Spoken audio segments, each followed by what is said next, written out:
एक पति पत्नी में तकरार हो गई। पति कह रहा था, मैं सेठ हूं, इस शहर के लोग इसलिए मेरी इज्जत करते हैं और तुम्हारी इज्जत मेरी वजह से है। पत्नी कह रही थी, आपकी इज्जत मेरी वजह से है, मैं चाहूं तो आपकी इज्जत 1 मिनट में बिगाड़ भी सकती हूं और चाहूं तो 1 मिनट में आपकी इज्जत बना भी सकती हूं। सेठ को तैश आ गया।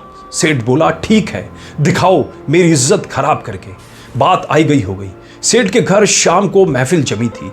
कुछ दोस्तों की हंसी मजाक हो रहा था कि अचानक सेठ को अपने बेटे के रोने की आवाज आई। वो जोर जोर से रो रहा था और सेठ की पत्नी बुरी तरह से उसे डांट रही थी। सेठ ने जोर से आवाज देकर पूछा कि क्या हुआ सेठानी, क्यों डांट रही हो बेटे को?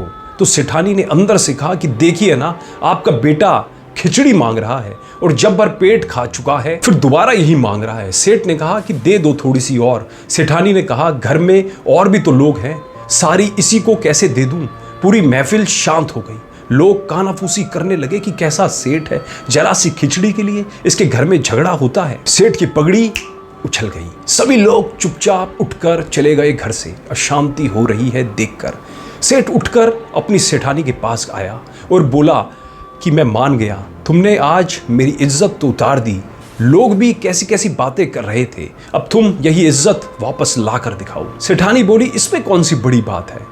आज जो लोग महफिल में थे उन्हें आप फिर किसी बहाने से निमंत्रण कर दीजिए। ऐसे ही सेठ ने सबको बुलाया, बैठक और मौज मस्ती के बहाने। सभी मित्रगण बैठे थे, हंसी मजाक चल रहा था कि फिर वही सेठ के बेटे के रोने की आवाज आई। सेठ ने आवाज देकर पूछा, सेठानी क्या हुआ, क्यों रो रहा है हमारा बेटा? सेठानी ने कहा, फिर वही खिचड़ी खाने की जिद कर रहा है। लोग फिर एक दूसरे का मुंह देखने लगे कि यार, एक मामूली खिचड़ी के लिए सेठ के घर डेली कलेश होता है। सेठ मुस्कुराते हुए बोला, अच्छा सेठानी, तुम एक काम करो, तुम खिचड़ी यहाँ लेकर आओ, हम खुद अपने हाथों से अपने बेटे को देंगे, वो मान जाएगा और सभी मेहमानों को भी खिचड़ी खिलाओ। सेठानी ने आवाज दी, जी सेठ साहब। सेठानी बैठक खाने में आ गई। पीछे नौकर खाने का सामान सर पर रखकर आ रहा था। हंडियां नीचे रखी और मेहमानों को भी देना शुरू किया।